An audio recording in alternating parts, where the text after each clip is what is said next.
மேட்டூர் அணை நிலவரம் தொடர்பாக சேலம் செய்தியாளர் நடராஜன் தரும் கூடுதல் தகவல்களை தற்பொழுது கேட்கலாம். கேரளா, கர்நாடகா போன்ற மாநிலங்களில் பெய்து வரும் தொடர் மழை காரணமாக கர்நாடக அணைகளுக்கு நீர்வரத்து அதிகரித்துள்ளது. இதனால் கர்நாடகா மாநிலத்தில் உள்ள கிருஷ்ணசாகர், கபினி அணைகள் நிரம்பி வழிவதால் அணைக்கு வரும் உபரிநீர் அப்படியே தமிழகத்தில் வரும் காவிரி ஆற்றில் உயர்த்தப்படுகிறது. காவிரி ஆற்றில் வெள்ளப்பெருக்கு ஏற்பட்டதன் காரணமாக மேட்டூர் அணைக்கு நீர்வரத்தும் படிப்படியாக உயர்ந்து வருகிறது.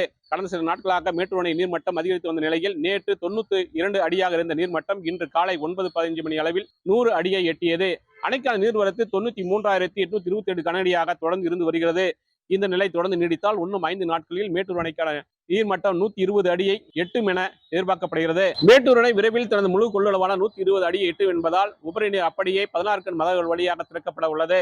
இதற்கான ஆய்வுகளும் தற்போது நடைபெற்று வரும் நிலையில் மேட்டூர் காவிரி கரையோர மக்களுக்கு வெள்ள அபாய எச்சரிக்கையும் விடுக்கப்பட்டுள்ளது. சேலம், நாமக்கல், ஈரோடு போன்ற பகுதியில் காவிரி கரையோர உள்ள மக்களுக்கு மாற்று இடத்திற்கு செல்லுமாறும் அறிவுறுத்தப்பட்டுள்ளது. மேலும் காவிரியில் குளிக்கவோ இறங்கவோ கூடாது எனவும் அறிவுறுத்தப்பட்டுள்ளது.